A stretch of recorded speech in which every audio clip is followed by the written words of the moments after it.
Since the beginning of this country till now, there's always a decade of crisis. From Biafra, there's a crisis. After Biafra, there was another crisis. We have coup and counter-coup. When we entered into 80s, we have Matasine and so many crises with robbery, Anini. When we enter into 90s, we still have religious crisis. We entered into 2000s, we have Niger Delta militant crisis. Now we are into 2010s, we are now having a terrorist crisis. By next year, we will still have, because we are trying to enforce a setting of people that say, no, we have our own way. We have our means for generation, accept us for who we are. We say, no, take this as a constitution. This is who you are. No.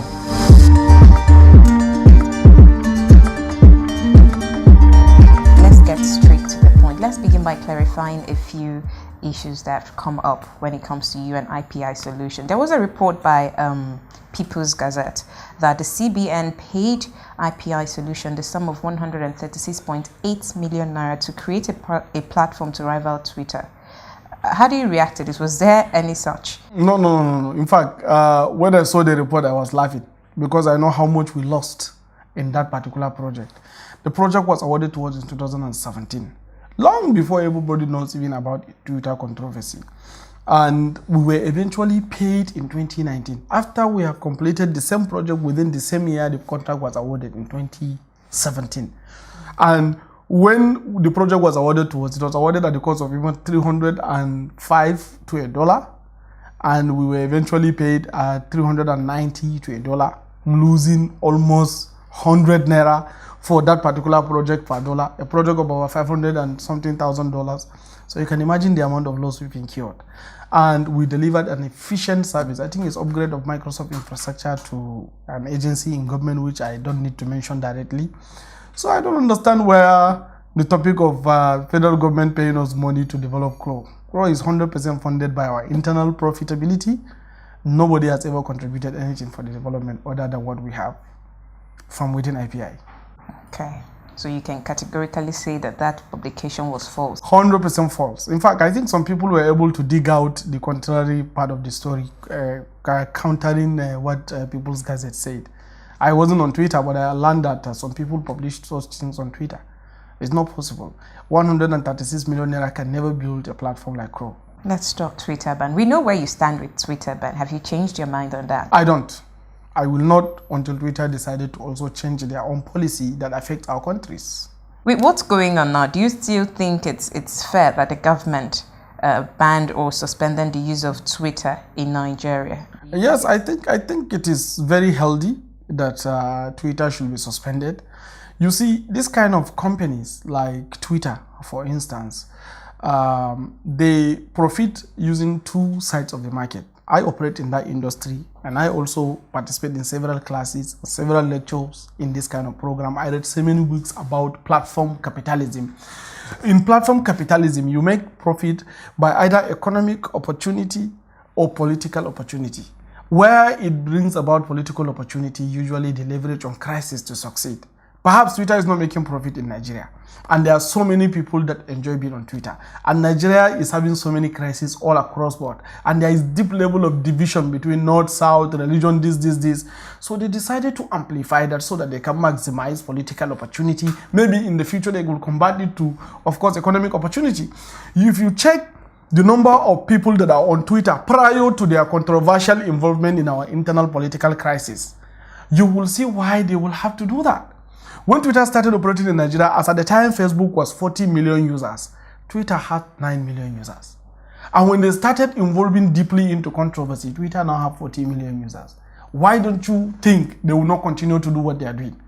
So while they do what they do to profit, nobody cares, but it should not amplify division and cause problem and rancor, uprising and division, sectionalism and even killings and destruction, because that's what they keep supporting.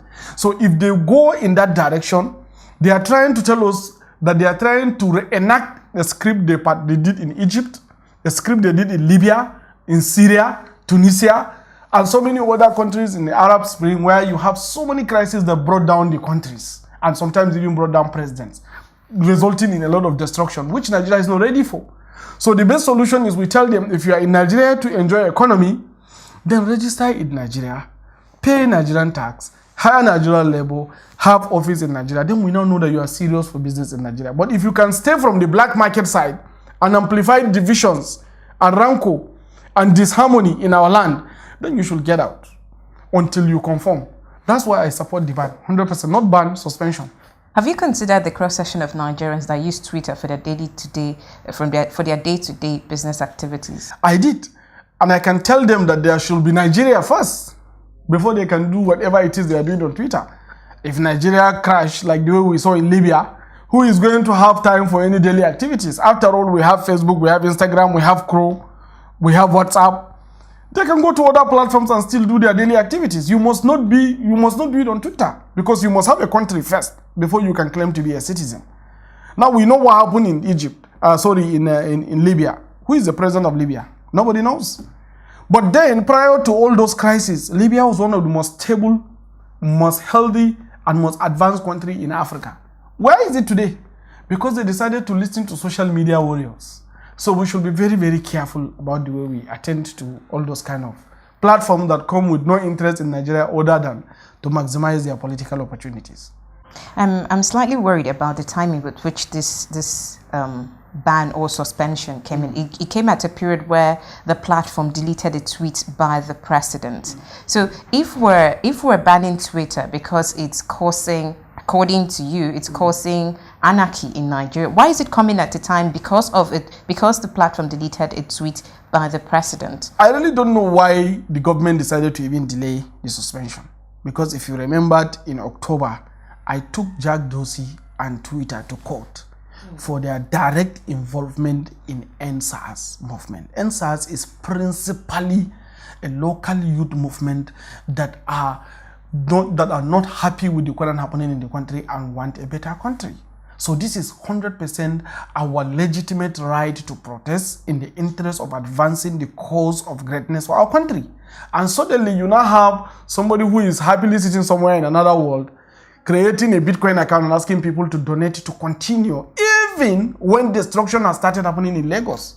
So it is very clear that these guys are here to sponsor and support the continued destruction of our land, other than what they claim to be providing as free speech.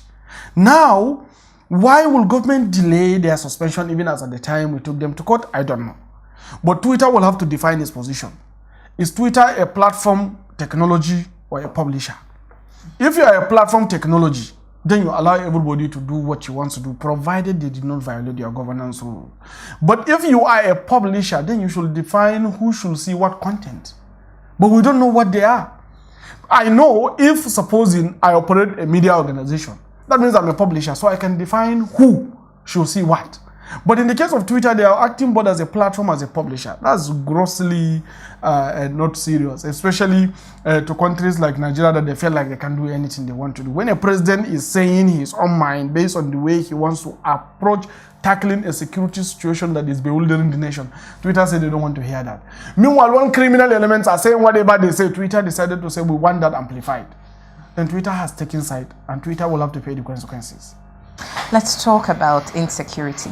That appears to be the biggest challenge facing the country today. You have been very vocal about your support with this government, with this present administration. How do you rate their handling the security situation in the country? I was really sometimes back very bitter about the security situation of the country, especially when I noticed there is a complete break in chain of security architecture of the country, where you don't have a collective effort between all the security organs within the country. But recently, I think the president have taken a very beautiful stand, because you can't solve Nigeria's security problem principally within Nigeria, because we have porous borders and we are bordering some countries that are not stable. The entire countries within the Sahel are always having a lot of crises. You know what is happening from Mauritania down to Senegal. All those areas always have crises. So you can all together discounter the fact that we need an African solution to Nigeria's security issues. Most of the weapons that comes into Nigeria passes through different African countries, from Tripoli in Libya down to our shores, to be able to commit crime. And in most cases, when they hit Nigeria, they go to hide in Niger, Chad, and other neighboring countries. So what you need to do is to have a collective effort around bringing Africans on board, especially the Africans that control the supply lines where this crisis is happening, within the Sahel down into the Libyan Jamhuriya. So when you try to do that, you're going to get the better solution to the crisis. So of course then you send policemen, you send the military men, they will go and kill and they come back, and before you realize it, the killing they do, perhaps maybe they will kill the innocents, and the innocent family members will now decide to join the gang against the state, further and encouraging the criminals to continue their crime simply because you kill innocent, and the innocent decided to go and join the criminal gang to fight against the state in revenge. But now the president was able to bring in almost all the states surrounding Nigeria on board. We've seen meetings he had recently with Ghanaian president, with Cotonou, that's Benin Republic president, with Togo president, Niger Republic, Chad, Cameroon. All of them were in Nigeria, and the president was in other countries too. In fact, he had a meeting with the president of, I think, the Central African Republic, and the meeting of some supposed Libyan president. That shows that he's taking a cognitive effort to try to tame the security crisis in the country. And obviously, most recently, you will see that the crisis in the country is going down a little bit. It is not a holistic solution, because Nigeria's security problem started from inside out. Hunger, deprivation, hopelessness, joblessness, confusion brings about the security crisis. So until you solve this thing internally, the possibility that others again will come from the outside to come and have or create the same kind of cycle is very high. So what you're saying now is it further gives credence to a lot of assertions I've heard that the people committing bulk of the crime in Nigeria are not Nigerians. Where do you stand with Yes, I think there are some that are not Nigerians, but I can say predominantly they are Nigerians. We shouldn't just be absolving ourselves of blame. Predominantly they are Nigerians. Of course, there are some that are outside Nigerians that serve as the opportunistic part of the crisis. They supply them with guns and weapons. They supply them with arms and ammunition in exchange for something. They supply them sometimes with even drugs in exchange for something. So with them, the crisis has to continue, because the more the crisis continues, the more their criminal enterprise continue to thrive. So we can bring about that kind of side. But the people that are actually doing the crime mostly are Nigerians. And we have to listen to their sincere grievances, simply because most of these people are neglected for such a very long time. When we have a state that is designed whereby the farther you are from Abuja, the poorer you are, then you know that there is a problem. You can't have a country that have diverse interests and diverse ethnic group, diverse religion, diverse nationalities, and diverse situations, like a lot of confusions in Nigeria, the way the country is, very complex society, and then concentrate everything at the center, and then say that you don't have problem. You will always have problem.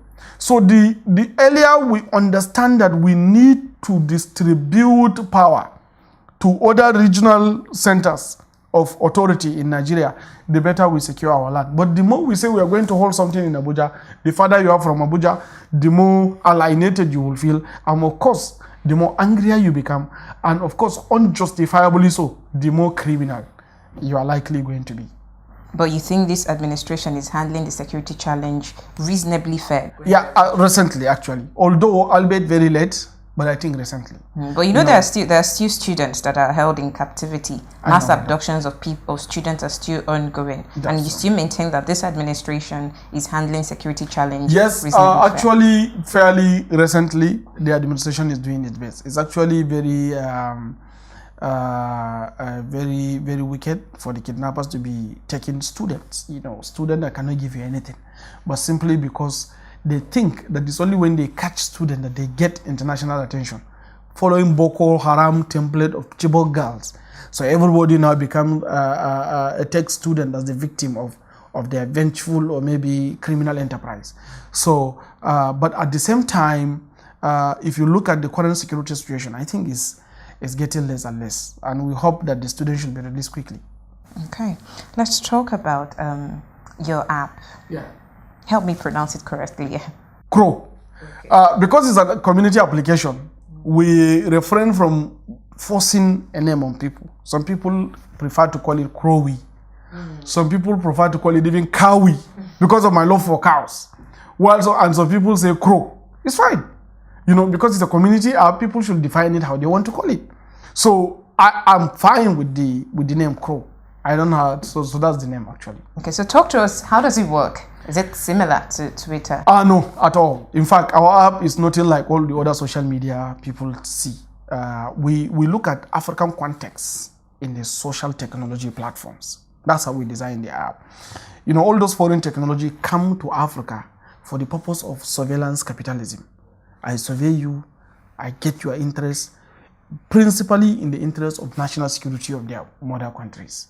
Not even for economic thing, because Africa don't have money to give America. The total GDP of Africa is $2 trillion. That's less than the market capitalization of Apple. So they don't want to make money in Africa. They just want to survey you to protect themselves. So they design the platform to consume as much information from you as possible. Meanwhile, we Africans, what we need first, especially our youthful population, is job. We buy data with money, but we use it for fun. So we waste it. Meanwhile, that same platform connects me with different kind of people. I don't even know their business. I don't know their lifestyle. I don't care about what they do. All I care about that interest that connect me with them at that moment. Maybe we share common interests about our likeness for the president or dislikeness for the president. Then we just become together. Meanwhile, why the platform is designed principally is for you to be able to connect, interact, and collaborate. Now, when you connect and interact and collaborate, what do? Fun? Most of them, that's what they do. Then very few of them, fame. Those that are called influencers. But what about fortune? Do you make fortune on social media? So that's the problem. So we decided to design Crow to be able to address all the key points, the 3 key points, the 3 Fs, the fun, the fame, and the fortune. Now, we now pay more attention to fortune so that we can be able to connect our supply lines. So that if I am living in Kauranamoda in Zamfara State and I have a very large onion market, and I have a friend that is in Abakalake who wants to order onion, we can still be able to chat and play and whatever, but at least I can sell onion to him, he can buy from me. And I can also buy something from him, he can sell to me. So that's exactly why we socialize, we create business opportunity. Then we also embed on top of it a transaction value, like monetary payment, whereby I can pay you directly on the platform.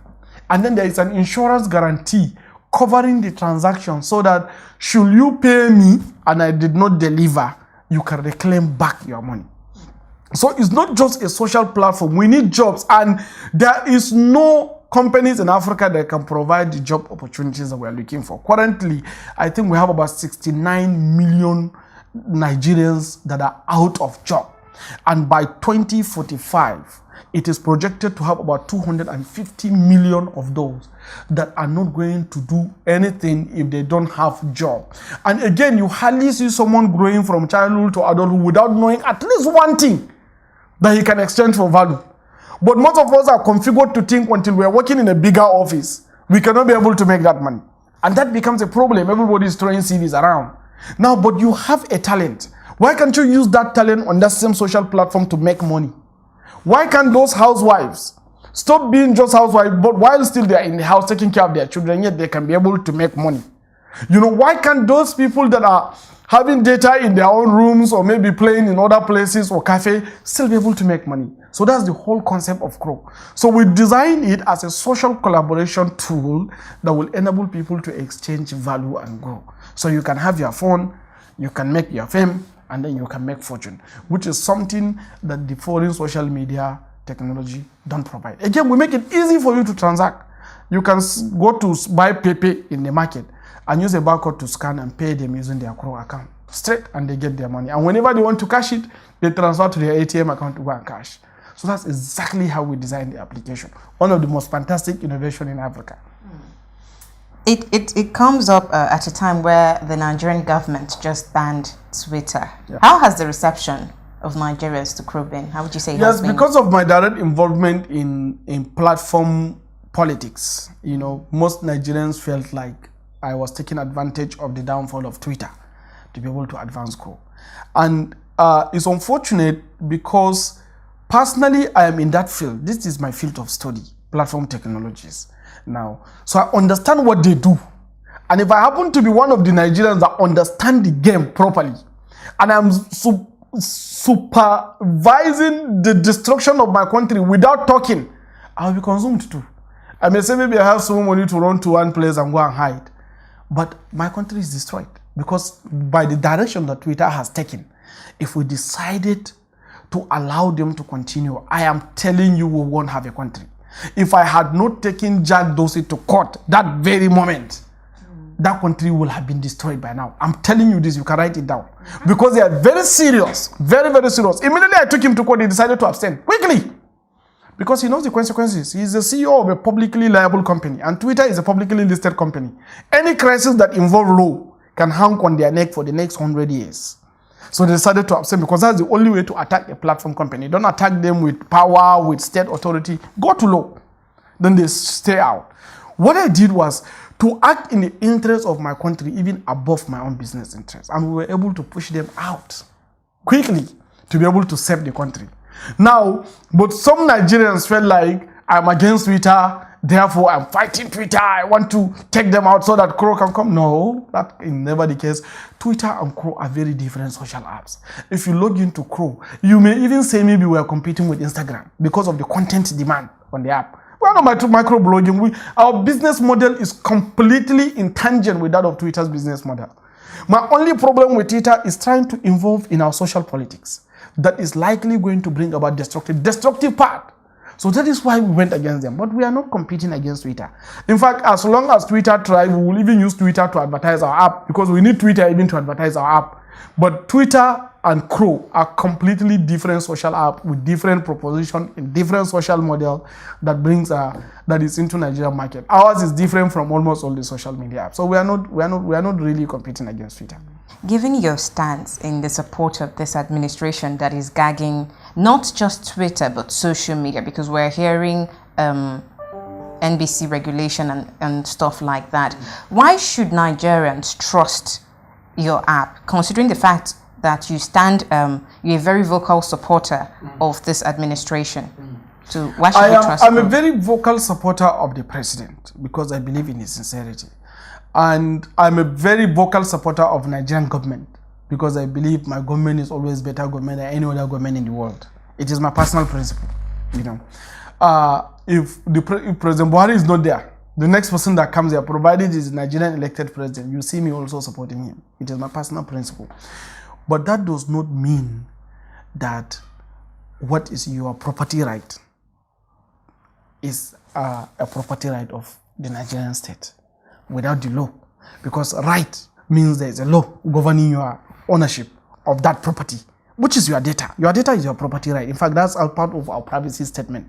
So if a government tries to come and play us to be able to have access to your data, that means the government is trying to infringe upon your property rights. So they need the law to be able to back them up.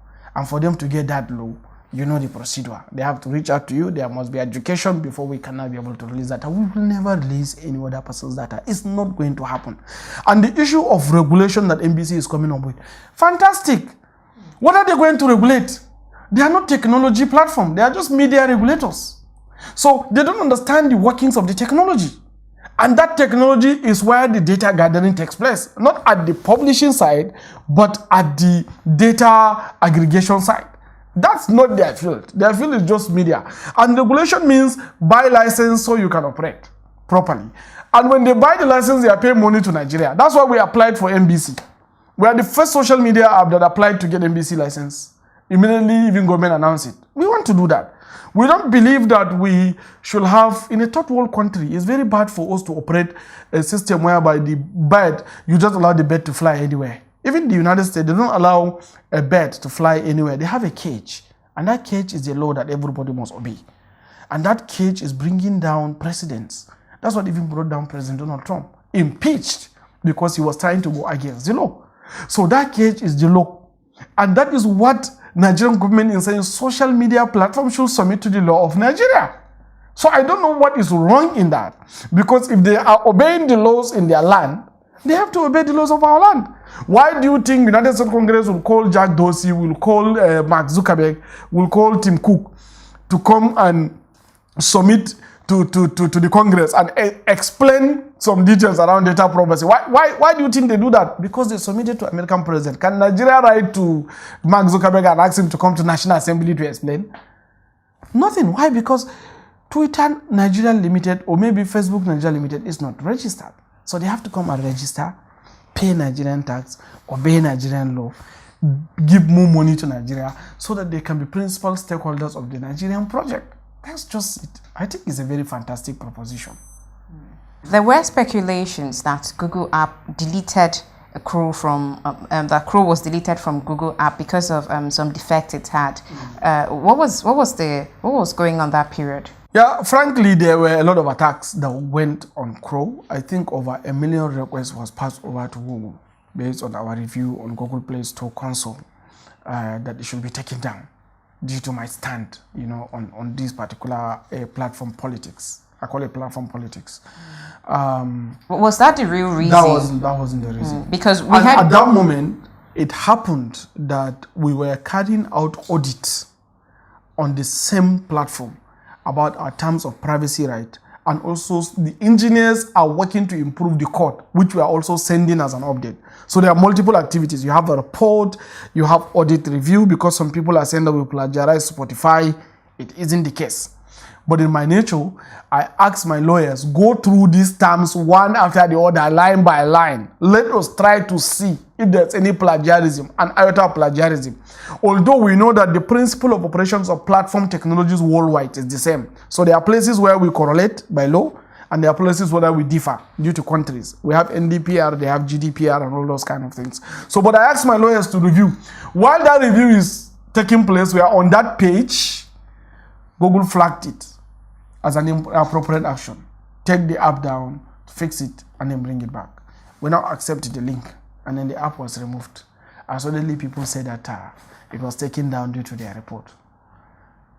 So that came up, and equally the part where someone said something about it being too many defects. It's the app having too many defects. So I was wondering why the Crow app would be out for public consumption if it had any challenges. So that's apps, platform technology usually are not developed maturely and sold to the market. In fact, the biggest mistake you will do is to build a perfect platform and put it in the market. People will run away from it.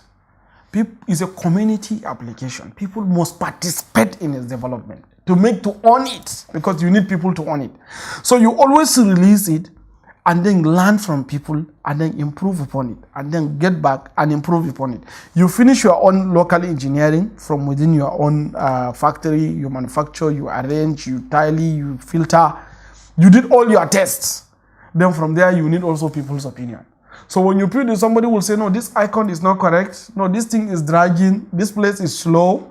I don't need this here. So you gather opinion. Then you sample based on the majority of the opinion. Then you go back to factory and fix and come back. We have been doing this thing. All platform technologies grow and mature gradually. As I'm talking to you now, Facebook is still correcting so many bugs. And that is why you hardly pass a month without receiving an update to fix a bug. It's always like that. Why? These bugs are coming as a result of people consuming the application and discovering new things.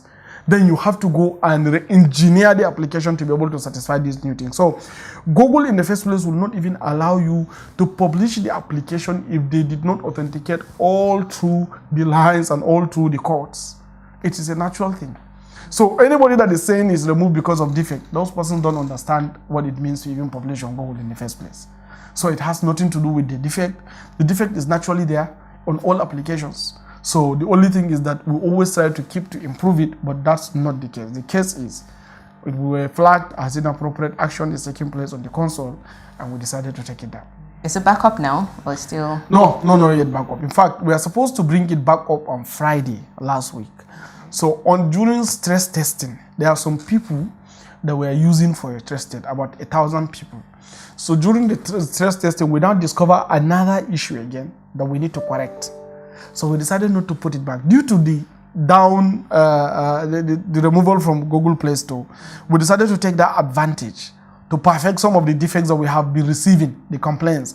Then we bring back a more fluid, more granular, more simple, more agile, and more friendly application. So we have fixed all those things.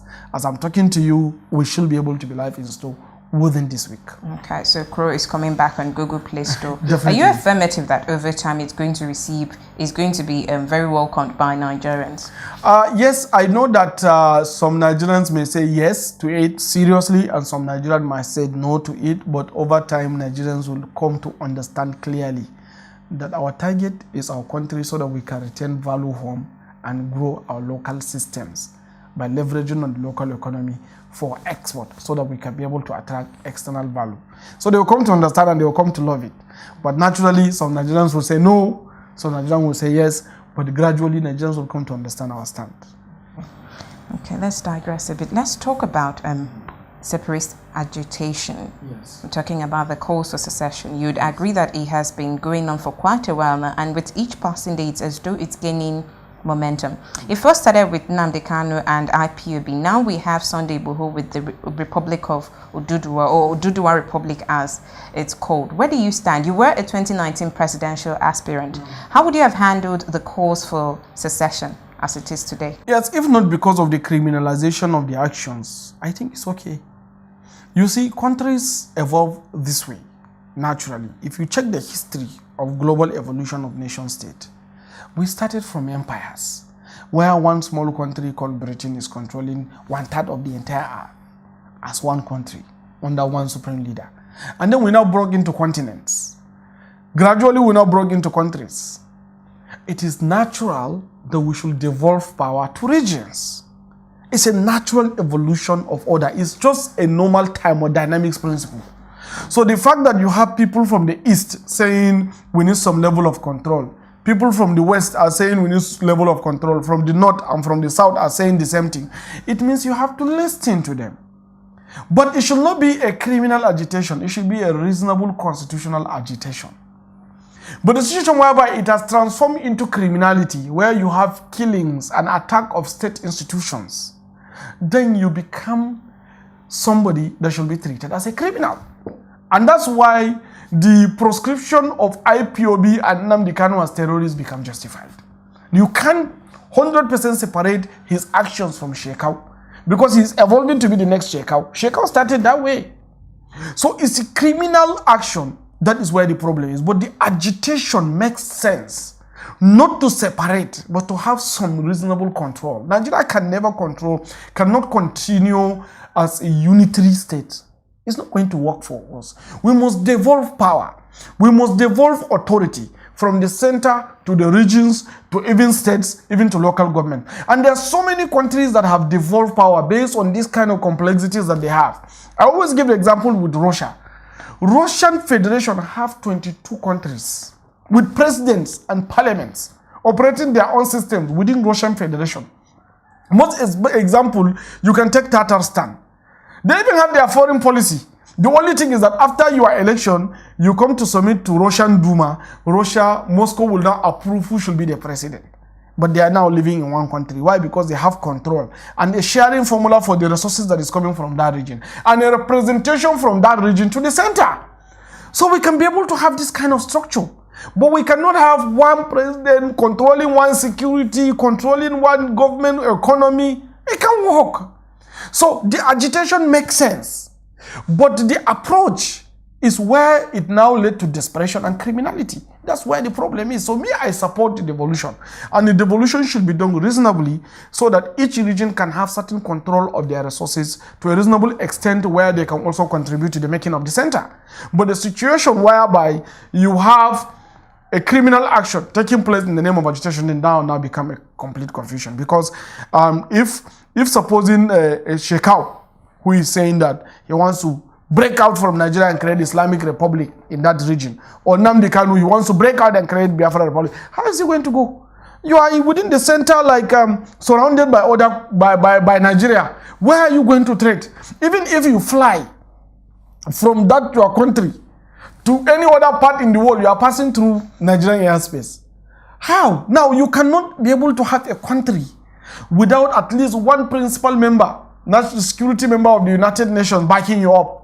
The 5 Security Council members, UK, France, US, and Russia, and China. None of them is backing you up. And even if they back you up, they must have at least two-thirds majority of 206 countries to support them. You don't have this thing. So how are you going to separate? You are just deceiving people to go and die. So it becomes very insulting to the sensibilities of innocent people that are in the market. You are sitting in another man's country and you're asking them to rise up and kill. So this is where the deceit is, and that is why we said what they are doing is wrong. But apart from that, the agitation for some level of control makes sense. Okay. Yeah. But that's for IPOB. Let's talk about the Oduduwa Republic agitation. Yes, what are your thoughts about what's going on there? Yeah. The thing is, in the first place, Sunday Igboho started also to follow their path, killings and attacking people that are not from the region, which is criminal. And immediately he was warned and issued a lot of maybe warnings or state whatever. I noticed he mellowed down and he began to look at it as a normal Republican agitation than a criminal agitation. So that now shows some level of pragmatism in his own approach to some extent, most recently. Again, if you look at that, you will see that it still falls back to the fact that devolution is needed. You can have a Oduduwa nation. It's not a bad thing. In Nigeria, you can have Biafran Republic. It's not a bad thing. In Nigeria, you can have Arewa Republic. It's not a bad thing, but all of them are Nigerians. They are in Nigeria operating a common economy with different interests, different religion, different tribal identities, but with different interests, yet they are all forming a common members of a commonwealth called Nigeria. It's okay. It's not a bad thing. So I don't altogether condemn that agitation, provided is for a meaningfully restructured or reconfigured. I don't want to call it restructured. For a meaningfully reconfigured Nigeria, is fantastic. But a situation whereby it is also for separation, then is a joke. You shouldn't deceive people. Nigeria cannot break. It's a lie. It's not going. You are trying to start agitation that will last for 50 years. Even the South Sudan, they are giving an example. South Sudan has been fighting since the beginning of last century. They were fighting for separation. Eventually, China came to their aid. That time that they got independent, China backed them up and lobbied for them. Why did China lobby for them? Because of the oil in Juba. Why did China love oil in Juba? Because that oil is going to service their own enterprise within the East African region, from Tanzania down to Djibouti, where they have military presence. Immediately they remove the country and have that. They only empower the elites to enjoy the oil money and leave the country into tatters while they take the oil. Who is the president of South Sudan today? We can't answer. So this is the problem. Okay. I want to clarify something. To the best of my knowledge, I believe this agitation started, at least for the Oduduwa Republic, it started with the incessant attacks in most communities in the region. Especially the Hausa communities. Not necessarily the Hausa communities, but then I know it started. It's the agitation to break away started because of the government's inability to handle the security situation in the region. Again, you're a vocal supporter of this administration. Do you think if they handle what's going on in the agitations of this secessionist group, the issue of secession may die off? Do you think if they handled it any different? Yes. I'm saying this because the situation in Oyo State, in Iganga, was what made Sunday Igboho somewhat popular. It gave him lots of popularity and he has thousands of followers.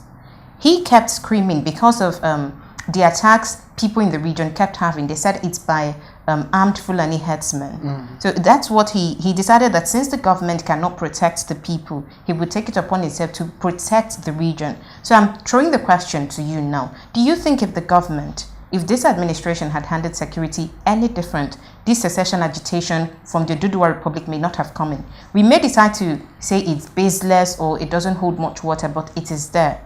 And every day it gains momentum. And we've had reports of them trying to collaborate with the IPOB agitation. We don't know how true it is. I cannot verify if that information is correct, but a lot is going on. So I just want to know your thoughts in that regard. Yes. Regarding the herdsmen crisis, I don't want to call Fulani. I want to say herdsmen. Okay, because herdsmen, there are a lot of people that are herding cattle. I have many Yoruba friends and Igbo friends that are herdsmen. So herdsmen and farmers crisis is an age-long tradition. And with the modern era, I don't believe we should continue to have open grazing. Once you have open grazing where food crisis is becoming higher, because people are too much, that land is becoming scarce. You will always have problem. That is why I advocated for ranching. From the beginning, I don't support open grazing. What Sunday Igboho was able to leverage is the fact that there is constant clash between the herdsmen and the farmers in the area that resulted in insecurity, and he was able to rise up and start sacking the Fulani community in that area because he said they are predominantly herdsmen that are attacking their farms. That's how it started. Now, should the government take approach of ranching, whereby all the Fulanis and the herders that are non-Fulanis have opportunity to create a land where they ranch their cattle and animals, and then allow farmers to be able to farm in their side, we won't have this problem. We won't have produced people like Sunday Igboho to be insulting Oni of Ife, to be insulting Tinubu. Just imagine this kind of person. It's not good, you know. So we won't produce some miscreant to rise up and become irresponsible citizens attacking our senior elder statesmen. You can disagree with elders, but you don't insult them. You can disagree with the state, that the principle that upon which a state is governed, but it doesn't make sense for you to be confrontational. So we wouldn't have those kind of uprising. So I believe government should pay closer attention to ranching. I saw recently they are talking, I even published today that I didn't agree with it, that they are talking about grazing route. Grazing route cannot work. You are still going to amplify the problem. Grazing route may have worked maybe in the middle of the last century, but not now. We have grown so much, the number of population is so much. So land is becoming scarce because food is becoming scarce. And a situation whereby you don't define boundaries between the farmer and the herder, you are creating further problem. So I think ranching will have solved that problem. We wouldn't have Sunday Igboho or even in Nnamdi Kanu having opportunity to be saying that sack Fulani here, kill Fulani, because that's what he's leveraging to. So ranching will have solved the problem.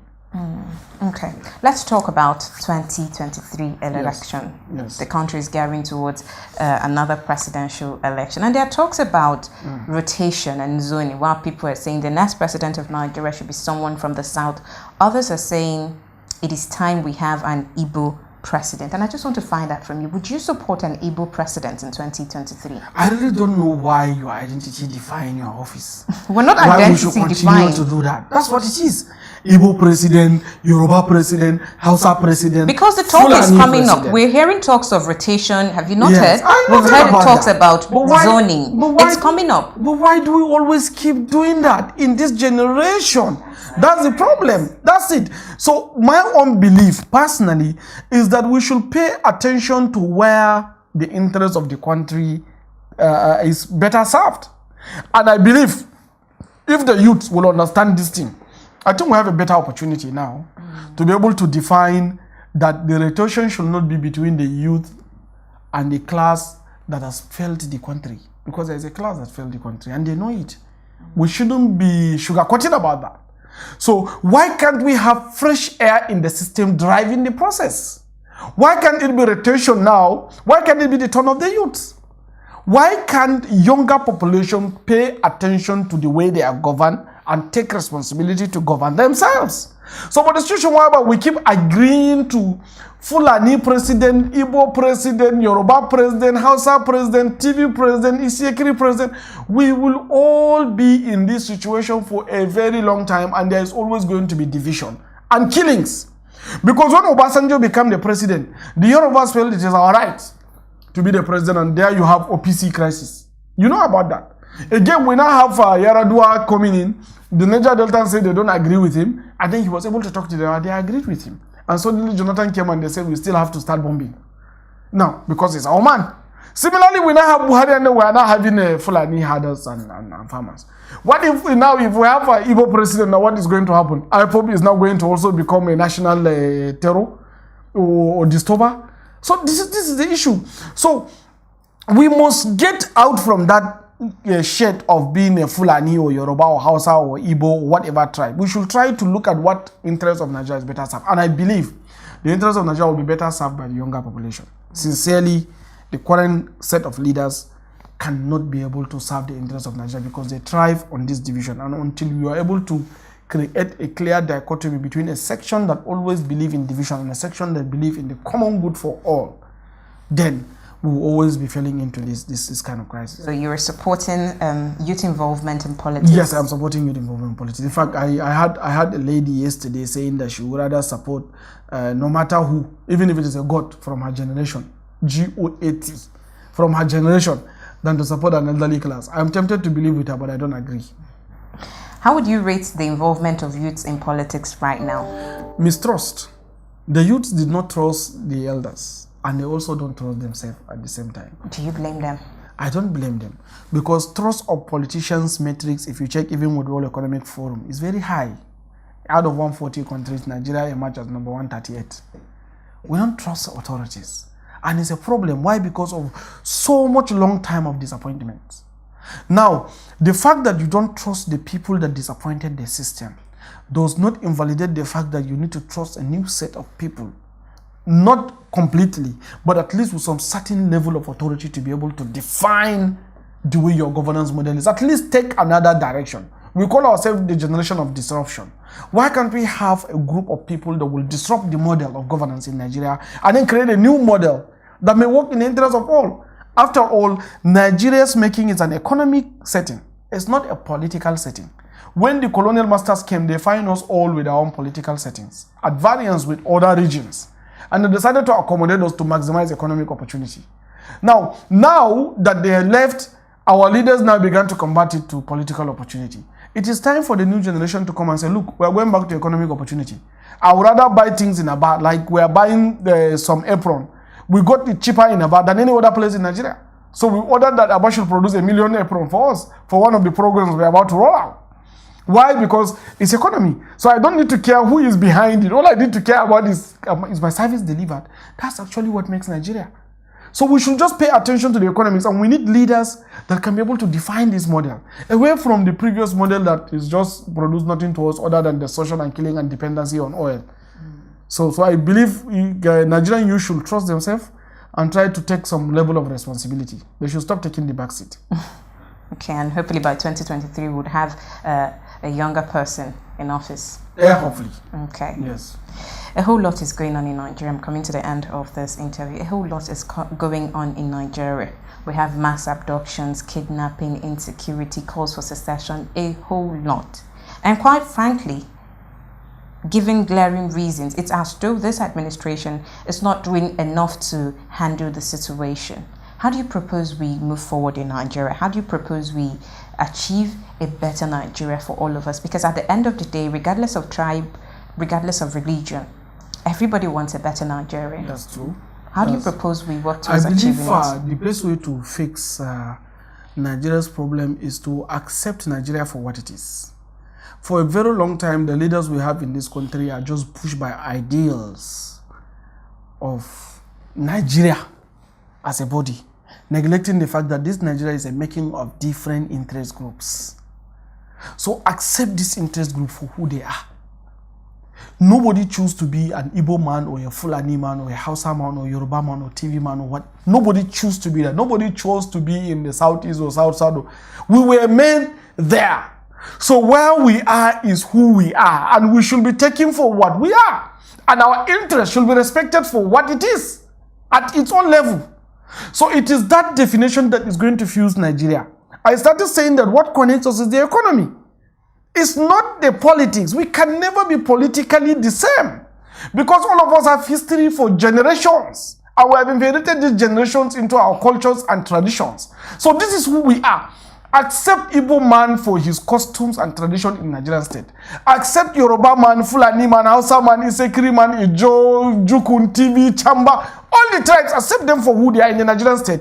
Get them stake. Listen to them for who they are, and then define rules that governs them based on the way they think they should be. It's easy as that. Then you create an economic linkage between the two, so that all of us can be suppliers to each other and buyers from each other. Once I can be able to order things from Aba to my state in Adamawa state, and somebody from Aba can order Ketu from Adamawa to his own place, why do we need to break up? I don't have to pay tax. I don't have to pay tariff. I don't have to pay customs. I'm just ordering, and in my own country. So everything works well for us. So the problem is that we have leaders that their mind is just politics. They don't care about the economy because they are incentivized by oil money that is coming from the ground. They didn't work for it. So the only way to fix this country is to enable the productivity between us by connecting our economic supply lines and allow us to be what we want to be, the way we are. But the situation whereby I want to redefine you, I remove the Igbo in you and make you a Nigeria that I cannot define, then I am causing trouble. So we lie to ourselves for so much long time without accepting our realities. So that agitation, that is why sometimes, no matter how negative it sounds, it's actually allowing us to talk our differences and to understand each other much more. So with that, we cannot accept who we are for who we are. Then we cannot be able to define what we should become in the Nigerian state. That is the only way to fix this country. But as long as you want to enforce your own design that you believe in another person, you will always have a rejection. And if we continue with these settings, we may solve the problem of kidnapping and banditry and killing and terrorism. Another one will emerge. Since the beginning of this country till now, there's always a decade of crisis. From Biafra, there is a crisis. After Biafra, there was another crisis. We have coup and counter-coup. When we entered into 80s, we have Medicine and so many crises with robbery, Anini. When we enter into 90s, we still have religious crisis. We entered into 2000s, we have Niger Delta militant crisis. Now we are into 2010s, we are now having a terrorist crisis. By next year, we will still have, because you are trying to enforce a setting. Or people that say, no, we have our own way, we have our means for generation, accept us for who we are. We say, no, take this as a constitution. This is who you are. No, we have a problem. So that is why I believe we can fix this country. We need to be sincere with ourselves. We need to accept each other for who we are, then define why we should be in Nigeria. You sound like you support restructuring. Yes, I support the reconfiguration of Nigeria and devolution of power, not restructuring. Do you know why? Because restructuring have different definitions. Every other person has his own meaning to restructuring. So I believe in reconfiguration of Nigeria by devolving power to move to regions, down to state and down to local level, so that there can be collective of responsibility from the local, from the ward to local government to state to region to the center. That will make more sense. Hopefully Nigeria will be a better, safer and the same country for all of us. I think so.